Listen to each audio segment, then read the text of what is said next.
নমস্কার, নিউজ 18 বাংলায় আপনাদের সকলকে স্বাগত। প্রিয়াঙ্কা রয়েছি আপনাদের সঙ্গে। বিকেল 5টা মানেই 5টার 5 মিশালি। আর 5টার 5 মিশালির শুরুতেই গতকালের যে খবর আপনাদের দেখিয়েছিলাম যে কসবার একটি হোটেলে এক দেহ উদ্ধার, আর সেই ঘটনায় একদিনেই খুনের কিনারা পুলিশের। আদর্শ লোসালকা খুনে ধৃত ইতিমধ্যেই দুই অভিযুক্ত, গ্রেপ্তার অভিযুক্ত কমল সাহা ও ধ্রুব মিত্র। কিন্তু কারা তারা, কিভাবে পরিচয়, কি কারণে খুন, নেপথ্যে কি, ডিটেল জানার চেষ্টা করব। তবে তার আগে আরো একবার জানাই, একদিনেই কসবা খুনের কিনারা। আদর্শ লোসালকা খুনে ধৃত দুই অভিযুক্ত, গ্রেপ্তার অভিযুক্ত কমল সাহা ও ধ্রুব মিত্র। রৌনক রয়েছে আমার সঙ্গে সরাসরি। রৌনক, এই যে কমল সাহা এবং ধ্রুব মিত্র, এরা কারা, কিভাবে পরিচয়, কতদিন ধরে পরিচয়? দেখো, পুলিশ সূত্রে জানা যাচ্ছে এই ধ্রুব মিত্র তিনি একটি ডেলিভারি সংস্থায় কাজ করেন এবং কমল সাহা একজন কন্টেন্ট রাইটার। এই আদর্শের সঙ্গে তাদের ডেটিং অ্যাপ মারফত কমল সাহার পরিচয় হয় এবং গত পরশুদিন প্রথম তারা দেখা করেন এই কসবার হোটেলে। এবং হোটেলে রাত্রিবেলায় কোনো একটি কারণবশত তাদের তিনজনের মধ্যে বচসা শুরু হয় এবং বচসা এমন পর্যায়ে পৌঁছায় তিনজনই ধস্তাধস্তিতে জড়িয়ে পড়ে এবং আদর্শকে লক্ষ্য করে কমল সাহা ধাক্কা দেন। মাটিতে পড়ে গেলে আদর্শর মাথায় চোট লাগে এবং যাতে আদর্শ উঠে তাদেরকে আবার মারতে না পারে, যে পাল্টা প্রত্যাঘাত না করতে পারে, সেই কারণেই তার পা তোয়ালে দিয়ে বেঁধে দেওয়া হয় এবং সেখান থেকে দুজন চম্পট দেয়। 24 ঘন্টা পেরোতে না পেরোতেই তাদের ফোনের টাওয়ার লোকেশন ট্র্যাক করা হয় এবং পুলিশ তাদেরকে আটক করে প্রথমে, তারপরে কসবা থানায় লাগাতার জিজ্ঞাসাবাদ করা হয় এবং পরবর্তীতে এই খুনের মামলায় দুজনকেই গ্রেফতার করা হয়। প্রাথমিকভাবে জানা যাচ্ছে ডেটিং অ্যাপ মারফতই তাদের সঙ্গে পরিচয় হয়েছিল আদর্শর এবং কি নিয়ে বচসা, অর্থাৎ কেন তাকে খুন করা হলো, মার্ডারের মোটিভ কি ছিল, ইতিমধ্যে জিজ্ঞাসাবাদ পর্ব চলছে। মার্ডারের মোটিভ জানতে তাদেরকে জিজ্ঞাসাবাদ করা হয়েছে। এবার শ্বাসরোধ করে খুন নাকি কোনো ভারী বস্তু দিয়ে আঘাত করা হয়েছিল, কিভাবে তাদেরকে খুন করা হয়েছিল।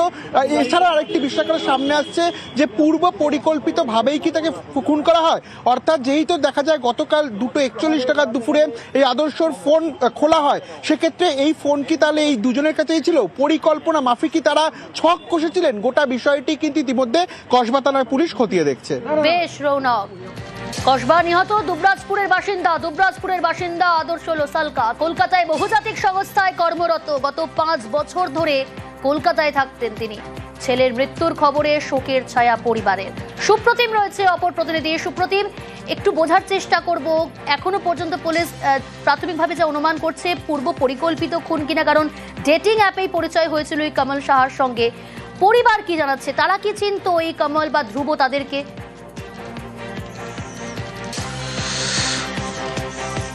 দেখো, পরিবারের সঙ্গে পুলিশের গ্রেপ্তারের পরের খবর পাওয়ার পরে কিন্তু আমরা পরিবারের আদর্শ যে বাবা তার সঙ্গে কথা বলেছিলাম। কিন্তু তার বাবা যেটা জানিয়েছেন যে প্রথমত দেখো, উনি একজন বয়স্ক মানুষ, সব ডেটিং অ্যাপ কি জিনিস তিনি জানেন না। তবে তিনি প্রাথমিকভাবে শুনে যেটা বলেছেন যে এরকম কোনো মহিলা বা পুরুষের সঙ্গে তার যে বন্ধুত্ব বা দেখা করতে যাওয়া, রাতের বেলায় হোটেলে যাওয়া, সেটা কিন্তু তিনি বিশ্বাস করতে পারছেন না। তার কারণ হচ্ছে যে তার ছেলে যেরকম ছিল, অর্থাৎ তার সঙ্গে যেগুলো পুলিশের দেওয়া তথ্য সেগুলো কিন্তু মিলছে না। অর্থাৎ তিনি কিন্তু যথেষ্টই অবাক এবং তিনি বলছেন যে এর মধ্যে নিশ্চয়ই কোনো পরিকল্পনা ছিল, খুন ছিল। হতে পারে কি এই দুজন ছাড়া অন্য একজন কেউ আছে যাদের মাধ্যম দিয়ে এই দুজনকে কাজে লাগিয়ে খুন করা হয়েছে, এমনটা কিন্তু তার বাবা মনে করছেন। তবে তিনি আবার পুলিশের ওপরেও আস্থা রেখেছেন যে পুলিশ যদি সঠিকভাবে তদন্ত করে তাহলে কিন্তু আসল যে খুনি তারা যদি ধরা পড়েছে বা পড়বে, তাতে কিন্তু তিনি অনেকটাই খুশি। তবে এই ধরনের যে ঘটনা, তাতে কিন্তু তিনি যথেষ্টই বিস্মিত, কারণ এই ধরনের রাতের বেলায় তার ছেলে যাওয়া, তারপর দেহ উদ্ধার হওয়া। শোকের ছায়া গোটা পরিবারে। ওর সঙ্গে কারো যে কোনো রকম শত্রুতা থাকতে পারে এটা যেন বিশ্বাসই করতে পারছি না। আমি চাইছি যে এটার মানে খুব ভালো করে তদন্ত হোক। আমার ছেলে যা বললো, আমি সত্যি মিথ্যে জানি না, আমার ছেলে যা বললো যে ওর কাছ থেকে কোনো জিনিস পাওয়া যায়নি, কিন্তু মোবাইলগুলো আর ওর যে ওয়ালেটে টাকা এবং বিভিন্ন রকমের কার্ডস, ওগুলো তো থাকার কথা। এটা খুন, অবশ্যই খুন। যে দুজন ধরা পড়েছে তাদেরকে চেনেন না? না, অসম্ভব। আপনার ছেলের কাছে কোনোদিন এই দুজনের নাম শুনেছেন বা কিছু? এটা অসম্ভব ব্যাপার, এটা হয় কি করে? তিনি অনেক ভালো ছেলে ছিলেন। দুবরাজপুরেও কার সাথে ওনার দুশ্মনী ছিল না, আর কোনো বন্ধু বান্ধব সাথেও ওনার কোনো দুশ্মনী না, কোনো কথা কাটাকাটি ছিল না। সবার সাথে ইকুয়ালি মিশতেন, ইকুয়ালি রাখতেন। কার সাথে বহুত বেশি ইনভলভ কোনো ঝামেলাতে জড়িয়ে উঠতে উনি ভালোবাসতেন না। আজকে পশ্চিম বাংলায় এই পরিবর্তন যদি আনতে চান, বিজেপিকে আনুন। নীতিশ কুমার জি বিজেপি সরকার মায়ের অ্যাকাউন্টে এককালীন 10,000 টাকা, 200 ইউনিট ইলেকট্রিক ফ্রি দিবে বলেছিল, দিচ্ছে। প্রধানমন্ত্রী আবাস যোজনার সাথে আরো টাকা লাগিয়ে 3 লাখের বাড়ি, সৌর বিদ্যুৎ, নলে জল বিজেপি পারে দিতে। হাতে কাজ, পেটে ভাত, মাথায় ছাদ, বিজেপির সংকল্প। আনুন বিজেপিকে। প্রতি বছর এসএসসি, জেলাতেই প্রাইমারি, মেধা অনুযায়ী চাকরি, ওএমআরে চাকরি, মেধা অনুযায়ী চাকরি আমরাই দেব। 11তে এসে টাটাকে তাড়িয়েছে, শিল্প তাড়ানোর মুখ্যমন্ত্রী। 16তে এসে চাকরি চুরি করেছে, 26-এ যদি আসে আপনার বাড়িও ধুলিয়ান শামসেরগঞ্জ হবে, চিন্তা করবেন না। আর বলে গেলাম পার্টি নেতাগুলো, অপরের ছাত্রা, মালিক শেখ, এদেরকে বলে গেলাম আর একটু 2 মাস ছটছড় করে নিন। ফেব্রুয়ারির 15 তারিখের পরে কোথায় থাকেন আমি দেখব। আমি বলে গেলাম এই কর্মচারী মানব পড়ুয়া, অপরাধ ছাত্রা, বলে গেলাম আপনারা আমাকে চেনেন, আপনারা ভালো করে চেনেন,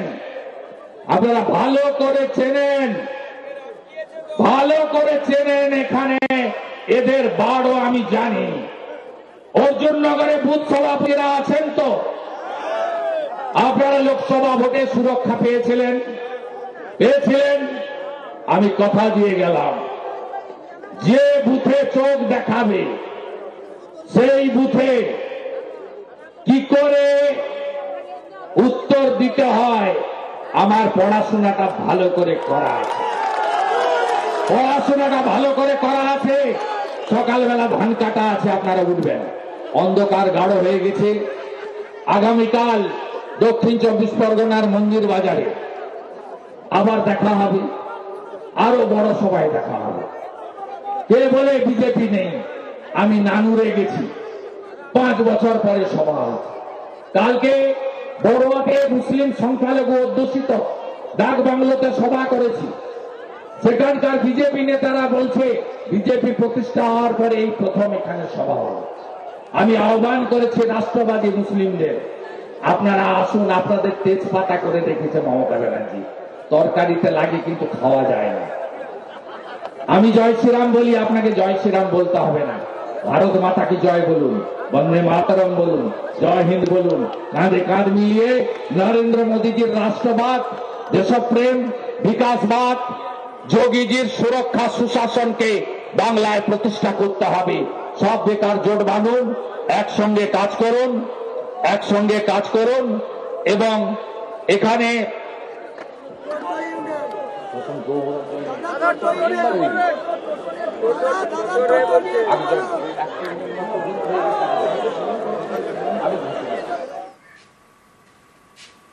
নজর রেখেছিলেন ভূপতিনগরে পরিবর্তন সংকল্প যাত্রা এবং তারপরে এই সভাতে বক্তব্য রাখছিলেন শুভেন্দু অধিকারী। আসছি পরের খবরে। বিবাহ বহির্ভূত সম্পর্কে বাধায় বরানগরে গুলির ঘটনা ইতিমধ্যেই গ্রেফতার করা হয়েছে 4 জনকে। ধৃতদের একজন আক্রান্ত বিকাশ মজুমদারের স্ত্রী। আত্মীয়ের সঙ্গে সম্পর্ক বাধা দেন স্বামী, আর এই পথের কাঁটা সরাতেই প্রেমিকের সঙ্গে ছক কষেছিল স্ত্রী। বিবাহ বহির্ভূত সম্পর্কে বাধায় বরানগরে গুলির ঘটনায় গ্রেফতার করা হয়েছে 4 জনকে। এই 4 জনের মধ্যে একজন স্ত্রী, বাকি 3 জন কারা? পুলিশ সূত্রে কি তথ্য সামনে আসছে, জেরায় কি স্বীকার করলো, কি স্বীকারোক্তি উঠে এলো, ডিটেল জানাবে সুবীর রয়েছে আমার সঙ্গে। সুবীর, কি জানা যাচ্ছে পুলিশ সূত্রে?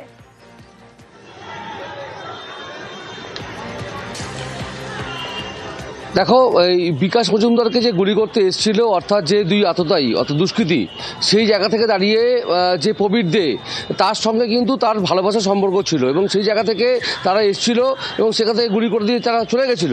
সেই জায়গায় দাঁড়িয়ে যে আছে অর্থাৎ সুশান্ত আদক, তাদেরকে প্রথমে তাকে গ্রেপ্তার করে বর্ণনগর থানা পুলিশ এবং সেই জায়গা থেকে তাকে জেরা করে জানতে পারে এই 2 জনের নাম, অর্থাৎ শামীম লস্কর। শামীম লস্করকে কিন্তু গুলি চালিয়েছিল এমনটা জানা যাচ্ছে এবং সেই জায়গা থেকে তাকে জেরা করে জানা গেছে যে ভালোবাসার সম্পর্ক ছিল এই রেখা পাত্র অর্থাৎ বিকাশ মজুমদারের স্ত্রীর সঙ্গে, এবং এই জায়গা থেকে আজকে সকালবেলা রেখা পাত্রকে কিন্তু পুলিশ গ্রেপ্তার করেছে এবং এই ঘটনায় অর্থাৎ গুলি চালানোর ঘটনায় মোট 4 জনকে পুলিশ গ্রেপ্তার করেছে এবং সেই জায়গা থেকে আজকে 4 দিনের পুলিশে পাচ্ছে বারাকপুর আদালতে পাঠিয়েছে বহনগর থানার পুলিশ। বেশ,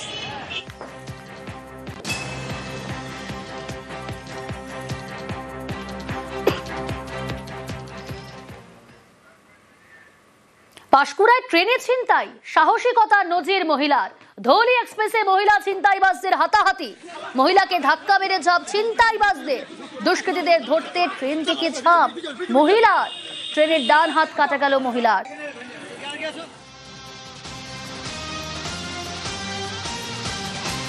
গ্রাফিক্যাল প্রেজেন্টেশনের মাধ্যমে আপনাদের সামনে তুলে ধরেছি পাঁশকুড়ায় ট্রেনে ছিনতাই, সাহসিকতা নজির মহিলার। ধৌলি এক্সপ্রেস, সেখানে মহিলা এবং ছিনতাইবাজদের হাতাহাতি, মহিলাকে ধাক্কা মেরে ঝাঁপ ছিনতাইবাজদের। দুষ্কৃতীদের ধরতে ট্রেন থেকে ঝাঁপ মহিলারও, ট্রেনের ডান হাত কাটা যায় মহিলার। এদিকে এই ছিনতাইবাজরা তাদেরকে গণপিটুনি, ট্রেনে ছিনতাই করে লুকোনোর চেষ্টা। কোলাঘাটের একটি গ্রামে ঢুকে পড়ে ছিনতাইবাজরা, দুষ্কৃতীদের বেধড়ক মার স্থানীয়দের। 2 ছিনতাইবাজকে গ্রেফতার করেছে পুলিশ। সুজিত রয়েছে আমার সঙ্গে সরাসরি। সুজিত, মহিলার সাহসিকতার প্রশংসা করতেই হয়, কিন্তু পাশাপাশি এ প্রশ্ন ওঠে কোথায় নিরাপত্তা, রেলে নিরাপত্তাটা কোথায়, যেখানে মহিলা এবং ছিনতাইবাজদের ধস্তাধস্তি, হাতাহাতি, মহিলার ডান হাত বাদ চলে গেল, এরকম পরিস্থিতি তৈরি হলো। প্রশ্ন উঠেছে এবং প্রশ্ন শুধু উঠা নয়, একই সঙ্গে আতঙ্কের পরিবেশ, একই সঙ্গে ক্ষোভ। এলাকার মানুষজন বলছেন দিনে দুপুরে চলন্ত ট্রেন, এক্সপ্রেস ট্রেন, সেই ট্রেনের ওই ভোগপুর স্টেশনে কোনো দাঁড়ানোর ব্যাপার নেই, কিন্তু এই যে দুষ্কৃতী 2 জন ধরা পড়েছে, আরও হয়তো টিমে ছিল কিনা খতিয়ে দেখা হচ্ছে। তারা কিন্তু অনেক আগে থেকে রেকি করতে করতেই কিন্তু ওই মহিলাকে লক্ষ্য করেই এগিয়ে এসেছিলেন এবং তারা কিন্তু একটা বলা যায় যে কষেছিলেন হিসেব যে ওই ভোগপুর স্টেশনের কাছে এসে ট্রেন টেনে তারা নেমে যাবেন, তার আগে দুষ্কর্মটা করবে। সব ঠিকঠাকই করছিল তারা, এবং তারা করতে করতে একটা জিনিস দেখা গেল কি, স্টেশন থেকে 500 মিটার পাঁশকুড়ার দিকে এগিয়ে গিয়েছে ট্রেনটি, এবং তারপরে কিন্তু মহিলাকে ধাক্কা মেরে অপকর্ম করে যখন তারা ঝাঁপ দেয়, মহিলা কিন্তু দমে না গিয়ে তিনিও ঝাঁপ দেন এবং সাহসিকতার পরিচয় শুধু দেওয়া নয়, তার ক্ষতিও হয়েছে প্রবল। কারণ তার ডান হাত কাটা গেছে, ধস্তাধস্তি চলে, সে আটকানোর চেষ্টা করে, চিৎকার করে, কারণ ওই ট্রেন লাইনের পাশে ভোগপুরে প্রচুর মানুষের বাড়ি রয়েছে। এটা একটা ভালো দিক, কিন্তু এটা তো রেমিডি হতে পারে না, কারণ এভাবে কি আর যান বাজি রেখে যাতায়াত করা সম্ভব হবে ট্রেনে?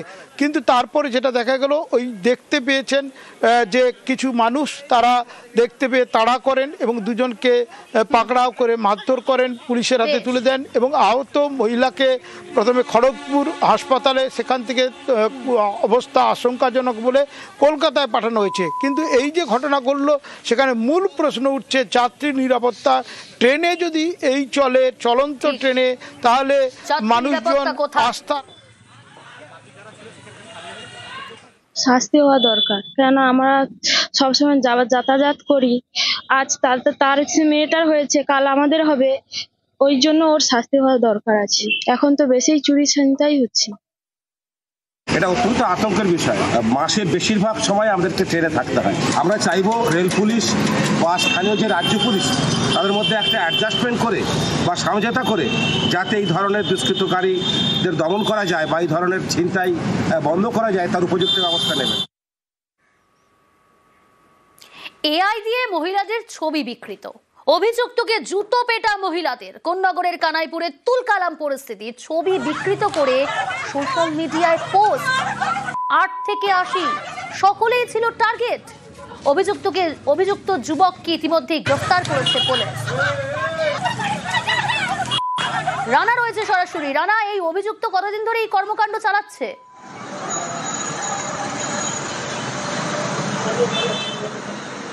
হ্যাঁ দেখো, এই অভিযুক্ত যে প্রান্ত রায়, তার বিরুদ্ধে কিন্তু অভিযোগ আছে, তার এতটাই বিকৃত মনস্কামনা সে মানে সেই অভিযুক্ত যে সমস্ত মানে 8 থেকে 80 এই ধরনের মানে মহিলাদের তার ছবিকে সে মানে এআই প্রযুক্তির মাধ্যমে বিকৃত করে আপত্তিকর অবস্থায় সে ফেসবুক ইনস্টাগ্রামে সে পোস্ট করত।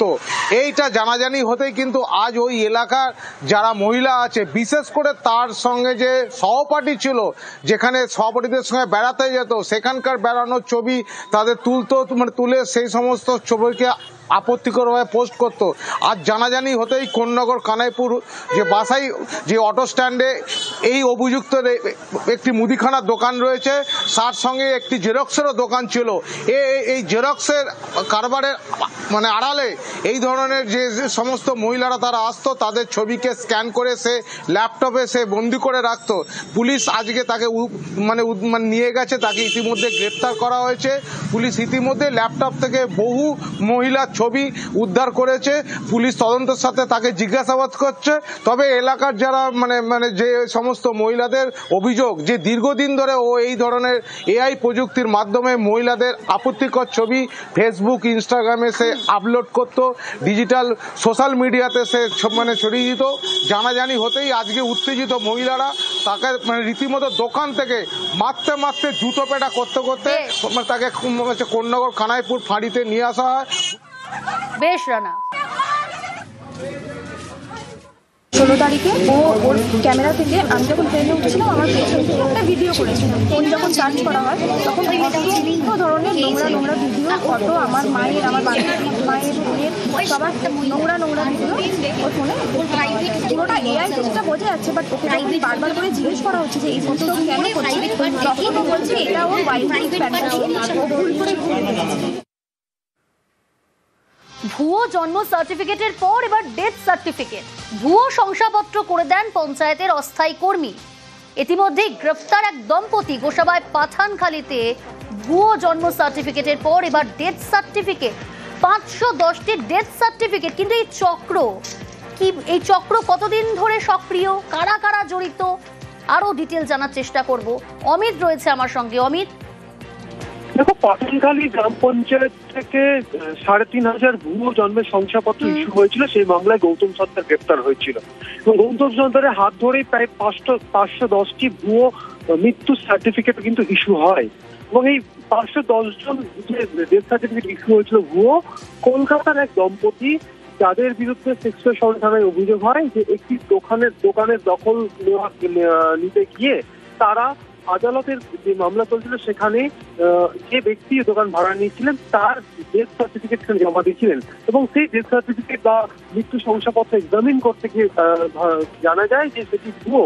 এরপরই পাঠানখালী পঞ্চায়েতের তথ্য উঠে আসে এবং পরবর্তীকালে যেহেতু সেক্সুয়াল থানাতে ওই দম্পতি জর্জ ক্লিন্টন ডিকসন এবং তার স্ত্রী তাদের বিরুদ্ধে যেহেতু ভুয়ো মৃত্যু শংসাপত্র তৈরি করানোর অভিযোগ রয়েছে, সেই মামলা তাদেরকে গ্রেপ্তার করা হয়েছে এবং আজকে ক্যান্সার কোর্টে পেশ করে নিজেদের হেফাজতে নিয়ে পুলিশের তরফে যে দাবি করা হচ্ছে একটা বড় র্যাকেট এখানে কাজ করছে, যারা মূলত পাঠানখালী গ্রাম পঞ্চায়েত থেকে 3,500 জন্মের সার্টিফিকেট এবং প্রায় 510টি ডেথ সার্টিফিকেট তারা তৈরি করেছিলেন। গৌতম সরকার যিনি অস্থায়ী কর্মী ছিলেন তিনি এগুলো বানিয়েছিলেন এবং সেক্ষেত্রে বিশাল অঙ্কের আর্থিক লেনদেন ঘটেছে। কিন্তু এই দম্পতি কিভাবে ওই গৌতম সরকার বা তাদের র্যাকেটের সঙ্গে তাদের পরিচয় হলো, কত টাকা বিনিময়ে ডেথ সার্টিফিকেট ইস্যু করেছিলেন, মিডিলম্যান কেউ আছে কিনা, সমস্ত কিছু তদন্তের পর্যায়ে রয়েছে। তাদের এই কেসে আর বাকি আর কারা কারা যুক্ত রয়েছে তাদের ধরা প্রয়োজন মনে করছে পুলিশ। এবং একই সঙ্গে কেন ডেথ সার্টিফিকেট তারা তৈরি করলেন, কেন ভুয়ো ডেথ সার্টিফিকেট তারা তৈরি করালেন, এই বিষয়টা ইনভেস্টিগেশন করা দরকার। এই কারণেই ধৃত দম্পতিদের নিজেদের হেফাজতে নিয়েছে সেক্সুয়াল থানা পুলিশ। বেশ, মেন অ্যালিগেশন হচ্ছে এনারা কোর্টের কাছে, সিটি সিভিল কোর্টের কাছে একটি ডকুমেন্ট, ফোর্স ডকুমেন্টকে জেনুইন হিসেবে ইউজ করে এবং করে চিট করার চেষ্টা করে আমার ক্লায়েন্টকে। আমার ক্লায়েন্ট হচ্ছে কৌশল্যা রানী চ্যারিটেবল ট্রাস্ট। যে পার্টিকুলার একটি ডেথ সার্টিফিকেট নিয়ে ইস্যু, সেই ডেথ সার্টিফিকেটটা যে জেনুইন নয় সেটা ফোর্সড, এই অবজারভেশন অনারেবল হাইকোর্টের তরফ থেকেও এসছে। ডেথ সার্টিফিকেটটা পোর্টালে অলরেডি আছে, এক্সিস্টিং পোর্টালে ছিল, ওইখান থেকে ভদ্রলোক আপলোড করেছিলেন। যেটা জমা দিয়েছে সেটাও কোর্টে এফিডেভিটের সহকারে জমা দেওয়া আছে। সুতরাং ওনার যদি কোনো রকম ফর্জারির কোনো রকম ইন্টেনশন থাকতো and it would have been filed in the court. Landlord টেনেন্টের ঝামেলা ওই ডাচ সার্টিফিকেটটা নিয়ে এরা এখন চাইছে ওনাকে কোনোভাবে ফাঁসাতে। আমরা নেক্সট ডেতে নিশ্চয়ই কোর্টের কাছে এই জিনিসগুলো আবার তুলে ধরবো। দক্ষিণ কলকাতায় নতুন স্বাস্থ্য কেন্দ্র 111 নম্বর ওয়ার্ডে তৈরি হচ্ছে স্বাস্থ্য কেন্দ্র। এতদিন দূরে স্বাস্থ্য কেন্দ্রে যেতে ভোগান্তি, তৈরি হচ্ছে মাল্টি স্পেশালিটি স্বাস্থ্য কেন্দ্র। বিনামূল্যে মিলবে ওষুধ, ইনসুলিন, ইনহেলার। জানুয়ারির মধ্যেই কাজ শেষের টার্গেট। স্বাস্থ্যকেন্দ্র তৈরিতে বরাদ্দ প্রায় 50 লাখ। আমাদের মেডিকেল ফ্যাসিলিটিটা যাতে বেশি লোক পায়, তাদের যে রিচেবিলিটিটা অনেক বেশি হয়, সেটাকে মাথায় রেখেই আরেকটি আরবান হেলথ এবং ওয়েলনেস সেন্টার এটা তৈরি করা হচ্ছে। আমাদের অলরেডি একটা রয়েছে which is in rented position, সেখান থেকে একটা পার্মানেন্ট স্ট্রাকচার করে করা হচ্ছে, যেখান থেকে প্রাইমারিলি আমরা কমিউনিকেবল এবং নন কমিউনিকেবল, প্রিভেন্টিভ, প্রমোটিভ এবং প্রাইমারি হেলথ কেয়ার এখান থেকে প্রোভাইড করব। To be more specific, general physician থেকে শুরু করে আমাদের কিছু স্পেশাল ক্যাম্পস হবে এখানে, যেখানে আমরা আই কেয়ার, চোখের ডাক্তার, এখানে থাকবে হচ্ছে আপনার ডায়াবেটিশিয়ান, যারা সুগারের পেশেন্ট তাদের জন্য বেসিক্যালি নন কমিউনিকেবল ডিজিজ যেগুলো লং টার্ম, সেগুলো পেডিয়াট্রিক পেডিয়াট্রিশিয়ান থাকবে।